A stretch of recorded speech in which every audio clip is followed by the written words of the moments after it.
Hi all, welcome to CC bank. ഞാൻ ആര്യ. അപ്പം നമ്മൾ ഇന്ന് വന്നിരിക്കുന്നത് GKയുടെ ഭാഗത്ത് നിന്നും ഇമ്പോർട്ടൻ്റ് ആയിട്ടുള്ള ഒരു ടോപ്പിക് ആയിട്ടുള്ള directive principles of state policy, അതിനെക്കുറിച്ചിട്ട് ഇമ്പോർട്ടൻ്റ് ആയിട്ട് നമ്മൾ പഠിച്ചു വെക്കേണ്ട കുറച്ച് കാര്യങ്ങളുണ്ട്. അത് ഡിസ്കസ് ചെയ്യാൻ വേണ്ടിയിട്ടാണ് കേട്ടോ. അതിന് മുമ്പായിട്ട് ഒരു കാര്യം ഓർമ്മിപ്പിക്കട്ടെ. നമ്മുടെ CCയിൽ പഠിച്ച് കേരളത്തിലെ വിവിധ ബാങ്കുകളിലേക്ക് എത്തപ്പെട്ടിട്ടുള്ള കുട്ടികളാണ് ഇവർ. അപ്പോൾ ഇവരെ പോലെ തന്നെ നിങ്ങൾക്കും ഈ ഒരു സ്ഥാനത്തേക്ക് എത്തണ്ടേ?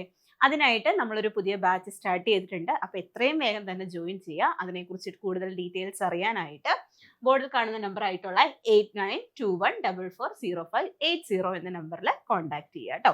ഓക്കെ, അപ്പോൾ നമ്മൾ പറഞ്ഞു പ്രധാനപ്പെട്ട ഒരു ടോപ്പിക്കാണ് ഇത് directive principles of state policy എന്ന് പറയുന്നത്, അല്ലേ? അപ്പോൾ ഈ ഭാഗത്ത് നിന്നും നേരത്തെ ക്വസ്റ്റ്യൻസ് ചോദിച്ചിട്ടുണ്ട്. അപ്പോൾ വളരെ പ്രധാനപ്പെട്ട ഒരു ഏരിയ ആണ്. അപ്പോൾ നമ്മളിവിടെ ഓർത്തിരിക്കേണ്ട കുറച്ച് ഭാഗങ്ങളുണ്ട്. അതായത് ഏത് പാർട്ടിൽ നിന്നാണ്, നമ്മൾ ഏത് രാജ്യത്ത് നിന്നാണ് ഇത് കടമെടുത്തിരിക്കുന്നത്, ഇതിൽ എന്തൊക്കെയാണ് പറഞ്ഞിരിക്കുന്നത്, അതിൽ ഏതൊക്കെ ആർട്ടിക്കിളുകളാണ് ഉൾപ്പെടുന്നത്, ഇതൊക്കെ നമ്മൾ എന്ത് ചെയ്യണം, കൃത്യമായിട്ട് പഠിച്ചു വെച്ച് കഴിഞ്ഞാൽ നമുക്ക് ഈ ടോപ്പിക്കിന്റെ ഏത് ഭാഗത്ത് നിന്നും ഒരു ക്വസ്റ്റ്യൻ വന്നു കഴിഞ്ഞാൽ നമുക്ക് ആൻസർ ചെയ്യാൻ സാധിക്കും. അപ്പം നമുക്ക് ഇതിൽ പഠിക്കേണ്ട പ്രധാനപ്പെട്ട കാര്യങ്ങൾ നോക്കാം. അതിന് മുമ്പായിട്ട് നമുക്ക് എന്ത് ചെയ്യാം, നമ്മുടെ പ്രീവിയസ് ഇയറിൽ ചോദിച്ചിട്ടുള്ളൊരു ക്വസ്റ്റ്യൻ നോക്കി പോവാം. ഓക്കെ, ക്വസ്റ്റ്യൻ നോക്കിയേ. The directive principles for state policy are enumerated in Part 4 of the Constitution of India from Articles dash. അപ്പോൾ ഒരു ക്വസ്റ്റ്യൻ ചോദിച്ചിട്ടുള്ളതാണിത്. അപ്പം ഇതിൽ എന്താണ് പറഞ്ഞേക്കുന്നത്? പാർട്ട് 4ലാണ് എന്തിനെക്കുറിച്ച് പറഞ്ഞിരിക്കുന്നത്? നമ്മുടെ നിർദ്ദേശക തത്വങ്ങളെ കുറിച്ച് പറഞ്ഞിരിക്കുന്നത്. പക്ഷെ ഇവിടെ ചോദിച്ചിരിക്കുന്ന കാര്യം എന്താണ്? ഇവിടെ ചോദിച്ചിരിക്കുന്നത് ആർട്ടിക്കിൾ ഏതാണ് എന്നാണ്, അല്ലെ? ഏത് ആർട്ടിക്കിളിലാണ് ഇത് ഉൾപ്പെടുന്നത് എന്നതാണ് ക്വസ്റ്റ്യൻ. അപ്പോൾ ഓപ്ഷൻസ് നോക്കിയേ. Option A 14 to 19, option B 36 to 51, option C 26 to 33, option D none of the above. ഇതിൽ ഏതായിരിക്കും ആൻസർ ആയിട്ട് വരിക? അപ്പോൾ ഏത് ആർട്ടിക്കിളിലാണ് എന്നാണ് ക്വസ്റ്റ്യൻ. നമ്മൾ പറഞ്ഞു ഓർത്തിരിക്കുക, ഏത് ആർട്ടിക്കിളിലാണ് ഇത് വരിക? 36 to 51 ആണ് കേട്ടോ. ഓർത്തിരിക്കുക, ഏതാണ്? 36 to 51 എന്നുള്ളതാണ് എന്ന കാര്യം ഒന്ന് പഠിച്ചു വെച്ചു കൊടുക്കുക. അപ്പൊ നമുക്ക് പ്രീവിയസ് ഇയറിൽ ചോദിച്ചിട്ടുള്ള ഒരു ക്വസ്റ്റ്യൻ ആണിത്, അല്ലെ? നമ്മുടെ നേരത്തെ നടന്ന എക്സാമിൽ ചോദിച്ചിട്ടുള്ളതാണ്. അപ്പൊ നമ്മൾ ഇവിടെ അറിഞ്ഞിരിക്കേണ്ട കുറച്ച് ഇമ്പോർട്ടൻ്റ് ആയിട്ടുള്ള കാര്യങ്ങളുണ്ട്. അപ്പൊ നമുക്ക് ഈ ഏരിയയിൽ നിന്ന് ഇനിയും ക്വസ്റ്റ്യൻസ് പ്രതീക്ഷിക്കാം. അപ്പൊ നമുക്ക് ഇമ്പോർട്ടൻ്റ് ആയിട്ടുള്ള കാര്യങ്ങളൊന്ന് നോക്കിപ്പോവാം. ആദ്യമായിട്ട് എന്താണ് ഈ directive principles of state policy എന്ന കാര്യം നമ്മൾ അറിഞ്ഞിരിക്കണം. അതായത് നമ്മുടെ ഇവിടുത്തെ ഭരണനിർവഹണത്തിലും നിയമനിർമ്മാണത്തിലൊക്കെ നമ്മുടെ ഗവൺമെന്റ് ഫോളോ ചെയ്യേണ്ട കുറച്ച് പ്രിൻസിപ്പിൾസ് ആണ്. പേരിൽ തന്നെ ഉണ്ട്, അല്ലെ? Directive principles of state policy എന്നാണ് പറയുന്നത്. കുറച്ച് പോളിസികളാണ്, അല്ലെ? അപ്പോൾ ഓർക്കുക, ഭരണനിർവഹണത്തിലും നിയമനിർമ്മാണത്തിലും നമ്മുടെ ഗവൺമെന്റ് പിന്തുടരേണ്ട കുറച്ച് നിർദ്ദേശങ്ങളാണ്. അതിന് പറയുന്നതാണ് ഇത് നിർദ്ദേശക തത്വങ്ങൾ എന്ന് പറയുന്നത്. ഓക്കെ, ഗവൺമെന്റ് പാലിക്കേണ്ട കുറച്ച് പോളിസീസ്, സിമ്പിൾ ആയിട്ട് പറഞ്ഞു കഴിഞ്ഞാൽ. അപ്പോൾ അതാണ് ഇത് directive principles of state policy എന്ന് പറയുന്നത്. അപ്പോൾ ഓർക്കുക, ഈ directive principles of state policy നമ്മുടെ ഭരണഘടനയിലെ ഏത് ഭാഗത്താണ് എന്ന കാര്യം നമ്മൾ കൃത്യമായിട്ട് അറിഞ്ഞിരിക്കണം. ഏത് ഭാഗത്താണ് വരിക? ഓർത്തിരിക്കുക, പാർട്ട് 4ലാണ് കേട്ടോ. ഏതാണ്? പാർട്ട് 4ലാണ് നിർദ്ദേശക തത്വങ്ങളെ കുറിച്ച് പറയുന്നത്. അപ്പൊ നമ്മൾ പറഞ്ഞു DPSP, അല്ലെ? Directive principles of state policy എന്നാണ് നമ്മൾ ഷോർട്ടാക്കി പറയുന്നത്. എന്തെന്നാണ് DPSP? 4 ലെറ്റേഴ്സ് അല്ലേ ഉള്ളത്. അപ്പൊ നമുക്ക് ഓർത്തിരിക്കാം, പാർട്ട് 4ലാണ് ഇത് വരുന്നത്, directive principles of state policy വരുന്നത്. അടുത്തതായിട്ട് നമ്മൾ അറിഞ്ഞിരിക്കണം ഏത് ആർട്ടിക്കിളിലാണ് എന്നുള്ളത്, അല്ലേ? നമ്മളൊരു ക്വസ്റ്റ്യൻ കണ്ടു, ഏത് ആർട്ടിക്കിൾ മുതൽ ഏത് ആർട്ടിക്കിൾ വരെയാണ് നമ്മുടെ ഡയറക്റ്റീവ് പ്രിൻസിപ്പിൾസ് ഓഫ് സ്റ്റേറ്റ് പോളിസിനെ കുറിച്ച് പറഞ്ഞിരിക്കുന്നത് എന്ന കാര്യം നമ്മൾ അറിയണം. അപ്പോൾ ഓർത്തിരിക്കുക, 36 to 51. അപ്പൊ ഏതാണ്? ആർട്ടിക്കിൾ 36 മുതൽ 51 വരെയുള്ള ആർട്ടിക്കിളുകളിലാണ് ഏതിനെ കുറിച്ച് പറയുന്നത്? ഡയറക്റ്റീവ് പ്രിൻസിപ്പിൾസ് ഓഫ് സ്റ്റേറ്റ് പോളിസിനെ കുറിച്ച് പറയുന്നത് എന്ന കാര്യം പഠിച്ചു വെക്കുക. ഓക്കെ, ഇനി നമ്മൾ ഓർക്കേണ്ടത് എവിടെ നിന്നാണ് നമ്മൾ ഈ ആശയം കടമെടുത്തിരിക്കുന്നത്? നമുക്കറിയാം, നമ്മുടെ ഇന്ത്യൻ ഭരണഘടനയിൽ ഒരുപാട് ആശയങ്ങൾ നമ്മൾ മറ്റ് രാജ്യങ്ങളുടെ ഭരണഘടനയിൽ നിന്നും കടമെടുത്തിട്ടുണ്ട്. അത്തരത്തിൽ നമ്മൾ കടമെടുത്തിരിക്കുന്ന ഒരു ആശയം തന്നെയാണ് ഇത് നിർദ്ദേശക തത്വങ്ങൾ അഥവാ directive principles of state policy എന്ന് പറയുന്നത്. അപ്പൊ ഇതിന്റെ ഒരു സോഴ്സ് ഏതാണ് എന്ന കാര്യം നമ്മൾ അറിയണം. അപ്പൊ ഓർത്തിരിക്കുക, ഇതിന്റെ സോഴ്സ് എന്ന് പറയുന്നത് ഏതാണ്? അയർലൻഡ് ആണ് കേട്ടോ. ഏതാണ്? അയർലൻഡിൽ നിന്നാണ് നമ്മൾ directive principles of state policy കടമെടുത്തിരിക്കുന്നത്. അപ്പോൾ ഏത് രാജ്യത്ത് നിന്നാണ് എന്ന കാര്യം കൃത്യമായിട്ട് മനസ്സിലാക്കി വെച്ചുകൊള്ളുക. ഓക്കെ, ഇനി ഇതിന്റെ നേച്ചർ എന്താണ്, ഇതിന്റെ ഒരു സ്വഭാവം എന്താണ്, ഈ ഡയറക്റ്റീവ് പ്രിൻസിപ്പിൾസ് ഓഫ് സ്റ്റേറ്റ് പോളിസിയുടെ ഒരു നേച്ചർ എന്താണ് എന്ന് ചോദിച്ചാൽ നമ്മൾ പറഞ്ഞു ഇത് ഒരു കൂട്ടം പ്രിൻസിപ്പിൾസ് ആണ് എന്ന് പറഞ്ഞല്ലേ. നമ്മുടെ ഗവൺമെന്റ് ഫോളോ ചെയ്യേണ്ട പ്രിൻസിപ്പിൾസ് ആണ് ഇത് directive principles of state policy. അപ്പോൾ ഇതിന്റെ ഒരു പ്രത്യേകത എന്താണ്, ഇതിൽ ഏതെങ്കിലും ലംഘിക്കപ്പെട്ടു എന്ന് തോന്നിക്കഴിഞ്ഞാൽ നമുക്ക് കോടതിയെ സമീപിച്ചു കഴിഞ്ഞാൽ നമുക്ക് എന്ത് കിട്ടുമോ, അതായത് അതിനൊരു പരിഹാരം കണ്ടെത്താൻ സാധിക്കുമോ? ഇല്ല. അപ്പൊ കോടതിയിൽ നമുക്ക് സമീപിച്ചിട്ട് കാര്യമില്ല എന്ന കാര്യം ഓർക്കുക. എന്താണ്? നോൺ ജസ്റ്റീഷ്യബിൾ ആണ് എന്ന കാര്യം ഓർക്കുക. ഏതാണ്? നോൺ ജസ്റ്റീഷ്യബിൾ ആണ് കേട്ടോ, ഓർത്തിരിക്കുക. നോൺ ജസ്റ്റീഷ്യബിൾ ആണ്. ഇപ്പൊ നമ്മൾ ഫണ്ടമെന്റൽ റൈറ്റ്സിന്റെ ഒക്കെ കാര്യം പറയുമ്പോൾ പറയും ഫണ്ടമെന്റൽ റൈറ്റ്സ് എന്ന് പറയുന്നത് എന്താണ്? ജസ്റ്റീഷ്യബിൾ ആണ് എന്ന് പറയും അല്ലേ. എന്താണ്? ഫണ്ടമെന്റൽ റൈറ്റ്സ് എന്താണ്? ജസ്റ്റീഷ്യബിൾ ആണ്. കാരണം നമുക്കറിയാം ഫണ്ടമെന്റൽ റൈറ്റ്സ് ഏതെങ്കിലും വിധേന നമുക്ക് ലംഘിക്കപ്പെട്ടു എന്ന് തോന്നിക്കഴിഞ്ഞാൽ കോടതിയെ സമീപിക്കാം. അപ്പോൾ നമുക്കൊരു പരിഹാരം കിട്ടുന്നതായിരിക്കും. അതുകൊണ്ട് തന്നെ മലയാളത്തിൽ പറയുവാണെങ്കിൽ ന്യായവാദാർഹമാണ് എന്ന് പറയും അല്ലെ. ന്യായവാദാർഹമാണ് എന്ന് പറയും. അപ്പൊ ഇംഗ്ലീഷിൽ എന്തെന്നാണ് പറയുന്നത്? Justiciable. Okay, directive principles of state policy justiciable ആണോ എന്ന് ചോദിച്ചാൽ ഓർത്തിരിക്കുക എന്തല്ല, നോൺ ജസ്റ്റീഷ്യബിൾ ആണ്, ന്യായവാദാർഹമല്ല എന്ന കാര്യം ഓർക്കുക. അങ്ങനെയാണെങ്കിൽ ഫണ്ടമെന്റൽ ഡ്യൂട്ടീസ് ജസ്റ്റീഷ്യബിൾ ആണോ നോൺ ജസ്റ്റീഷ്യബിൾ ആണോ അതും കൂടെ നമ്മൾ അറിഞ്ഞിരിക്കണം. ഓർത്തിരിക്കുക ഫണ്ടമെന്റൽ ഡ്യൂട്ടീസും എന്താണ്? നോൺ ജസ്റ്റീഷ്യബിൾ ആണ് എന്ന കാര്യം അറിഞ്ഞിരിക്കുക കേട്ടോ. എന്താണ്? നോൺ ജസ്റ്റീഷ്യബിൾ ആണ്. അപ്പോൾ കൃത്യമായിട്ട് ഓർത്തിരിക്കുക ഫണ്ടമെന്റൽ റൈറ്റ്സ് എന്ത് ചെയ്യാം? ജസ്റ്റീഷ്യബിൾ ആണ്. അതുപോലെ directive principles of state policy, fundamental duties ഇതൊക്കെ എന്താണ്? നോൺ ജസ്റ്റീഷ്യബിൾ ആണ് എന്ന കാര്യം ഒന്ന് ഓർത്തു വയ്ക്കുക. അതായത് ഇത്രയേ ഉള്ളൂ, നമ്മൾ കോടതിയെ സമീപിച്ച് നമുക്കൊരു പരിഹാരം അല്ലെങ്കിൽ ഒരു നീതി കിട്ടുമെങ്കിൽ അതെന്താണ്? ജസ്റ്റീഷ്യബിൾ ആണ്. നമുക്ക് അത്തരത്തിൽ നീതി ലഭ്യമല്ല എങ്കിൽ അതെന്താണ്? നോൺ ജസ്റ്റീഷ്യബിൾ ആണ്. അപ്പൊ ഇവിടെ നമ്മൾ മനസ്സിലാക്കേണ്ട കാര്യം നമുക്ക് എന്ത് ചെയ്യാൻ സാധിക്കില്ല, ഡയറക്റ്റീവ് പ്രിൻസിപ്പിൾസ് ഓഫ് സ്റ്റേറ്റ് പോളിസിയിൽ ഏതെങ്കിലും ഒന്ന് ലംഘിക്കപ്പെട്ടു എന്ന് തോന്നിക്കഴിഞ്ഞാൽ കോടതിയെ സമീപിച്ചിട്ട് കാര്യമല്ല എന്ന കാര്യം ഓർക്കുക. കാരണം എന്താണ്? നോൺ ജസ്റ്റീഷ്യബിൾ ആണ്. അത് നോൺ ജസ്റ്റീഷ്യബിൾ എന്ന കാര്യം പറയുന്നത് ഏത് ആർട്ടിക്കിളിലാണ് എന്ന കാര്യം കൂടെ പഠിച്ചു വെക്കുക. ആർട്ടിക്കിൾ 37. ഓക്കെ, ആർട്ടിക്കിൾ 37 എന്തിനെ കുറിച്ച് പ്രതിപാദിക്കുന്നത്? Directive principles of state policy non justiciable ആണ് എന്ന് പറയുന്നത് ആർട്ടിക്കിൾ 37 പ്രകാരമാണ് എന്ന കാര്യം കൂടെ ഓർത്തിരിക്കുക. ഇനി ഈ ഡയറക്റ്റീവ് പ്രിൻസിപ്പിൾസ് ഓഫ് സ്റ്റേറ്റ് പോളിസിയുടെ എയിം എന്താണ് എന്ന കാര്യം കൂടെ പഠിച്ചു വെക്കുക. എന്താണ് ഇതിന്റെ ലക്ഷ്യം? ഓർക്കുക, ഒരു വെൽഫെയർ സ്റ്റേറ്റ്, ക്ഷേമരാഷ്ട്രം എന്നുള്ളതാണ് കേട്ടോ. ഏതാണ്? വെൽഫെയർ സ്റ്റേറ്റ് എന്നുള്ളതാണ് ഇതിന്റെ ലക്ഷ്യം എന്ന് പറയുന്നത്. അതുപോലെ തന്നെ സോഷ്യൽ ആൻഡ് എക്കണോമിക് ഡെമോക്രസി. എന്താണ്? Social and economic democracy. അപ്പോൾ ഇതെപ്പോഴും ലക്ഷ്യം വെക്കുന്നത് എന്താണ്? ഒരു വെൽഫെയർ സ്റ്റേറ്റിന് വേണ്ടിയിട്ട് ഭരണ നിർവഹണവും അതുപോലെ തന്നെ നിയമനിർമ്മാണവും ഒക്കെ ഗവൺമെന്റ് നടത്തുക.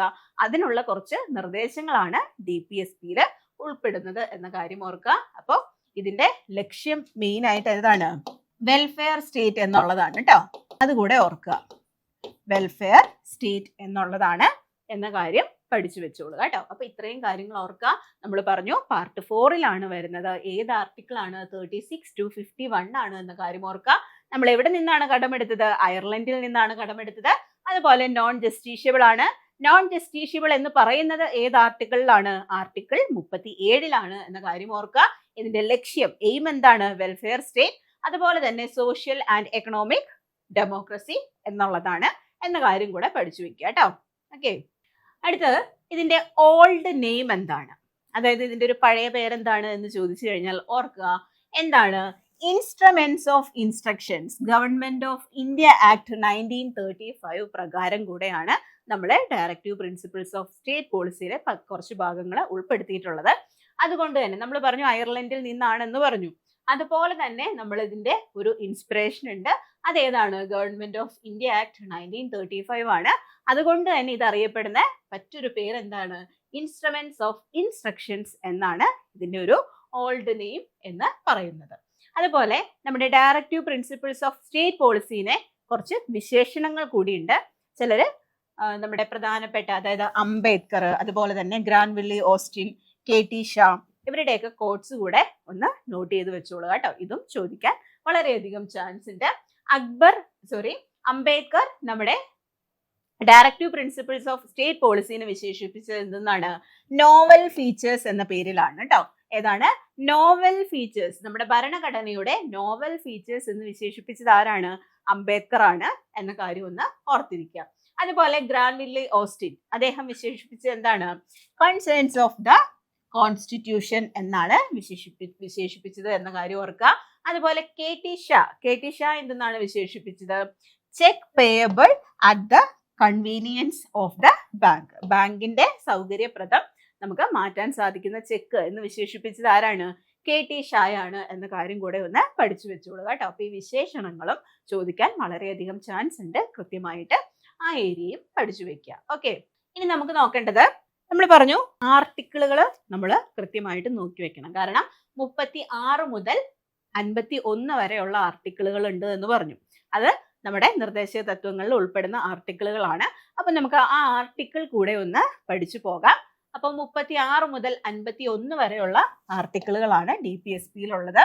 അതില് ആർട്ടിക്കിൾ 36 എന്താണ് പറയുന്നത്? ആർട്ടിക്കിൾ 36 പറഞ്ഞിരിക്കുന്നത് ഡെഫിനിഷൻ ഓഫ് സ്റ്റേറ്റ് ആണ് കേട്ടോ. അതായത് സെയിം ആസ് ആർട്ടിക്കിൾ 12. എന്താണ്? ഡെഫിനിഷൻ ആണ്. നമ്മുടെ സ്റ്റേറ്റിന് ഒരു നിർവചനം കൊടുത്തിരിക്കുന്നതാണ് ഇത് ആർട്ടിക്കിൾ 36 എന്ന് പറയുന്നത്. ആർട്ടിക്കിൾ 37 നമ്മൾ ഓൾറെഡി പറഞ്ഞു അല്ലേ? ആർട്ടിക്കിൾ 37 എന്താണ്? Principles are non justiciable but fundamental to governance അല്ലേ? നമ്മൾ പറഞ്ഞു എന്താണ് നോൺ ജസ്റ്റീഷ്യബിൾ എന്ന് പറയുന്നത്? ഏതാണ് ആ ആർട്ടിക്കിൾ? ഇമ്പോർട്ടന്റ് ആണ്, ഓർത്തിരിക്കുക. നോൺ ജസ്റ്റീഷ്യബിൾ എന്ന് പറയുന്നതാണ് ഏത്? ആർട്ടിക്കിൾ 37. അത് നമ്മൾ പറഞ്ഞിരുന്നു, ഓർത്തിരിക്കുക, ഇമ്പോർട്ടന്റ് ആണ് കേട്ടോ, ഓർക്കുക. അതുപോലെ ആർട്ടിക്കിൾ 38 എന്താണ് പറയുന്നത്? Article 38 state to secure social order, minimise inequalities in income or status. അപ്പൊ എന്താണ്? സ്റ്റേറ്റ് സെക്യൂർ സോഷ്യൽ ഓർഡർ അല്ലെ? നമ്മുടെ സാമൂഹ്യ ക്രമം, അതുപോലെ തന്നെ മിനിമൈസ് ഇൻഇക്വാളിറ്റീസ്, അസമത്വം, ഇതൊക്കെ എന്ത് ചെയ്യാം? ഒഴിവാക്കുക ആണ് ലക്ഷ്യമിടുന്നതാണ് ഇത് ആർട്ടിക്കിൾ 38 എന്ന് പറയുന്നത് കേട്ടോ. ഓക്കെ, അടുത്താണ് ആർട്ടിക്കിൾ 39. ആർട്ടിക്കിൾ 39 എന്താണ് പറയുന്നത്? Principles of livelihood, resources distribution and equal pay for equal work. 39 close D ആണ്, ഒന്ന് നോട്ട് ചെയ്ത് വെച്ചോളുക. എന്താണ് പറയുന്നത്? Principles of livelihood, resource distribution and equal pay for equal work. തുല്യ ജോലിക്ക് തുല്യ വേതനം, ഇതൊക്കെയാണ് പ്രധാനമായിട്ടും പറയുന്നത് കേട്ടോ, ഓർത്തു വെക്കുക. ആർട്ടിക്കിൾ 39A എന്താണ് പറയുന്നത്? Article 39A free legal aid to the poor. അതായത് സാധാരണക്കാർക്കും എന്ത് ലഭിക്കണം? നീതി ലഭിക്കണം. അതിനു വേണ്ടിയിട്ടുള്ള ഫ്രീ ലീഗൽ എയ്ഡ് ഉറപ്പുവരുത്തുന്നതാണ് ഇത് ആർട്ടിക്കിൾ 39A എന്ന് പറയുന്നത്. ഇത് 42nd അമെൻമെന്റ് വഴിയാണ് കൂട്ടിച്ചേർത്തത് എന്ന കാര്യം കൂടെ ഒന്ന് നോട്ട് ചെയ്ത് വെച്ചോളൂ കേട്ടോ. ഓക്കെ, അടുത്താണ് ആർട്ടിക്കിൾ 40. ആർട്ടിക്കിൾ 40 വളരെ ഇമ്പോർട്ടന്റ് ആണ്, ഓർത്തിരിക്കുക. ആർട്ടിക്കിൾ 40 എന്താണ് പറയുന്നത്? ഓർഗനൈസേഷൻ ഓഫ് വില്ലേജ് പഞ്ചായത്ത്, ഗ്രാമപഞ്ചായത്തുകളുടെ രൂപീകരണത്തെ കുറിച്ച് പറയുന്നത് ഏത് ആർട്ടിക്കിൾ ആണ് എന്ന കാര്യം ഒന്ന് ഓർത്തിരിക്കുക. ഗ്രാമപഞ്ചായത്തുകളുടെ രൂപീകരണത്തെ കുറിച്ച് പറയുന്ന ആർട്ടിക്കിൾ ആണ് ആർട്ടിക്കിൾ 40 എന്ന് പറയുന്നത് കേട്ടോ. വളരെ ഇമ്പോർട്ടന്റ് ആണ്, ഒന്ന് ഓർത്തു വെച്ചോളുക. അടുത്താണ് ആർട്ടിക്കിൾ 41. ആർട്ടിക്കിൾ 41 എന്താണ് പറയുന്നത്? Right to work, education and public assistance, അതായത് ഓൾഡ് ഏജ് ഓർ സിക്നസ് അല്ലെ? റൈറ്റ് ടു വർക്ക്, നമുക്ക് ജോലി ചെയ്യുവാനുള്ള ഒരു അവകാശം. അതുപോലെ എഡ്യൂക്കേഷൻ, വിദ്യാഭ്യാസം ആൻഡ് പബ്ലിക് അസിസ്റ്റൻസ്, നമ്മള് ക്ഷേമ പെൻഷനുകളൊക്കെ ഇല്ലേ, അതൊക്കെ വരുന്നത് ഏതിലാണ്? ഇതിലാണ് എന്ന കാര്യം ഓർക്കുക. ആർട്ടിക്കിൾ 41. അടുത്താണ് ആർട്ടിക്കിൾ 42. ആർട്ടിക്കിൾ 42 എന്താണ് പറയുന്നത്? Just conditions of work and maternity relief അല്ലെ? അതില് വർക്ക് കണ്ടീഷനെ കുറിച്ചും മെറ്റേണിറ്റി റിലീഫിനെ കുറിച്ചൊക്കെ പറയുന്നത് ഏതാണ്? നമ്മുടെ ആർട്ടിക്കിൾ 42 എന്ന കാര്യം ഓർക്കുക കേട്ടോ. അപ്പൊ മെറ്റേണിറ്റി റിലീഫിനെ കുറിച്ചൊക്കെ പറയുന്നത് ആർട്ടിക്കിൾ 42 എന്ന കാര്യം ഓർക്കുക. ആർട്ടിക്കിൾ 43 എന്താണ് പറയുന്നത്? Leaving wage four workers and promotion of cottage industries. ഓർക്കുക കേട്ടോ, leaving wage four workers and promotion of cottage industries, അതുകൂടെ ഒന്ന് ഓർക്കുക. 43A എന്താണ് പറയുന്നത്? Workers participation in industry management, അതായത് അത് ഏത് പ്രകാരമാണ് കൂട്ടിച്ചേർത്തത്? 42nd അമെൻമെന്റ് വഴിയാണ് എന്ന കാര്യം ഓർക്കുക കേട്ടോ. വർക്കേഴ്സ് പാർട്ടിസിപ്പേഷൻ ഇൻ ഇൻഡസ്ട്രി മാനേജ്മെന്റിലെ വർക്കേഴ്സിന്റെ പാർട്ടിസിപ്പേഷൻ ഉറപ്പുവരുത്തുന്നതാണ് ഇത് ആർട്ടിക്കിൾ 43A എന്ന് പറയുന്നത്. ഓക്കെ, ഈ ആർട്ടിക്കിളുകളൊക്കെ കൃത്യമായിട്ടൊന്ന് നോട്ട് ചെയ്ത് പഠിച്ചു പോവുക കേട്ടോ. അടുത്താണ് ആർട്ടിക്കിൾ 43B. ആർട്ടിക്കിൾ 43B പ്രകാരം എന്താണ്? നമ്മൾ ഈ ഒരു എക്സാമിനൊക്കെ പഠിക്കുമ്പോൾ കൃത്യമായിട്ട് നോട്ട് ചെയ്ത് പഠിച്ചു പോകേണ്ട ഒരു ആർട്ടിക്കിളാണ് ആർട്ടിക്കിൾ 43B എന്ന് പറയുന്നത്. അത് പ്രകാരം എന്താണ് പറയുന്നത്? പ്രൊമോഷൻ ഓഫ് കോഓപ്പറേറ്റീവ് സൊസൈറ്റി അല്ലെ? കോഓപ്പറേറ്റീവ് സൊസൈറ്റീസിനെ പ്രൊമോട്ട് ചെയ്യുന്നതാണ് ഇത് നമ്മുടെ ആർട്ടിക്കിൾ 43B എന്ന് പറയുന്നത്. അപ്പൊ നമ്മുടെ എക്സാമിന്റെ ഒരു സ്വഭാവം അനുസരിച്ചൊക്കെ ചോദിക്കാൻ വളരെയധികം ചാൻസ് കൂടുതലുള്ള ഒരു ആർട്ടിക്കിളാണ് ആർട്ടിക്കിൾ 43B എന്ന് പറയുന്നത്. നോട്ട് ചെയ്ത് പഠിക്കുക. പ്രൊമോഷൻ ഓഫ് കോഓപ്പറേറ്റീവ് സൊസൈറ്റീസ് ഓർക്കുക കേട്ടോ. ഇതില് 97th അമെൻമെന്റ് പ്രകാരമാണ് ഇത് കൂട്ടിച്ചേർത്തത് എന്ന കാര്യം ഓർക്കുക കേട്ടോ. അത് കൂടെ ഒന്ന് പഠിച്ചു വെച്ചുകൊള്ളുക. 97ാം അമെൻമെന്റ് പ്രകാരമാണ് കൂട്ടിച്ചേർത്തത്. അടുത്താണ് ആർട്ടിക്കിൾ 44. ഈ അടുത്ത് വളരെയധികം ഇമ്പോർട്ടൻ്റ് ആയിട്ടുള്ള ഒരു ആർട്ടിക്കിൾ ആണല്ലേ. കാരണം നമുക്കറിയാം ആർട്ടിക്കിൾ 44 എന്ന് പറഞ്ഞാൽ എന്താണ്? യൂണിഫോം സിവിൽ കോഡ്, UCC, ഒരു ഏകീകൃത സിവിൽ നിയമം അല്ലെ. അപ്പോൾ UCC യൂണിഫോം സിവിൽ കോഡ് ആദ്യമായിട്ട് നിലവിൽ വന്ന സ്റ്റേറ്റ് ഒന്ന് ഓർത്തിരിക്കുക. ഏതാണ്? ഉത്തരാഖണ്ഡ് ആണ് അല്ലേ? ഉത്തരാഖണ്ഡ് ആണ്. എന്താണ്? 2025 എന്ന കാര്യം ഓർക്കുക. ലേറ്റസ്റ്റ് വന്നിരിക്കുന്നത് എവിടെയാണ്? ലേറ്റസ്റ്റ് വന്നത് ഗുജറാത്ത്. എന്താണ്? 2026. അതുപോലെ തന്നെ ആസാം, അതും എന്നാണ്? 2026 എന്ന കാര്യം ഒന്ന് പഠിച്ചു വെച്ചോളൂ കേട്ടോ. അപ്പൊ UCC വളരെ ഇമ്പോർട്ടന്റ് ആണ്. കാരണം ലേറ്റസ്റ്റ് ആയിട്ട് 2 സംസ്ഥാനങ്ങളിൽ കൂടെ എന്ത് വന്നിട്ടുണ്ട്? UCC നടപ്പിലാക്കിയിട്ടുണ്ട്, യൂണിഫോം സിവിൽ കോഡ് കേട്ടോ. അതായത് അവിടെയുള്ള പൗരന്മാർക്ക് എല്ലാവർക്കും ഏകീകൃതമായിട്ടുള്ള ഒരു നിയമവ്യവസ്ഥ എന്നതാണ് യൂണിഫോം സിവിൽ കോഡ് കൊണ്ട് ഉദ്ദേശിക്കുന്നത്. അപ്പൊ ഇത് ഓർത്തിരിക്കാൻ 444 ആണല്ലേ? 44 സെയിം നമ്പർ ആണ്. ഒരു യൂണിഫോം എന്നുള്ള രീതിയിൽ നമുക്ക് ഓർത്തു വെക്കാം. യൂണിഫോം സിവിൽ കോഡ് വരുന്നത് ആർട്ടിക്കിൾ 44 ഫസ്റ്റ് വന്നത് നമ്മൾ പറഞ്ഞു ഉത്തരാഖണ്ഡിലാണ്. 2025 2026 വന്നത് ഗുജറാത്ത്, ആസാം എന്നീ സംസ്ഥാനങ്ങളിലാണ് എന്ന കാര്യം കൂടെ ഓർത്തു വെക്കാം.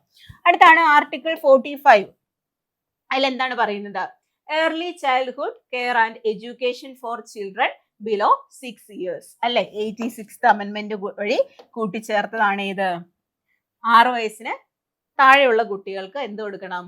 ചൈൽഡ്ഹുഡ് കെയർ, അതുപോലെ തന്നെ എഡ്യൂക്കേഷൻ അല്ലെ? ഓർത്തിരിക്കുക കേട്ടോ, ഇമ്പോർട്ടൻ്റ് ആണ്.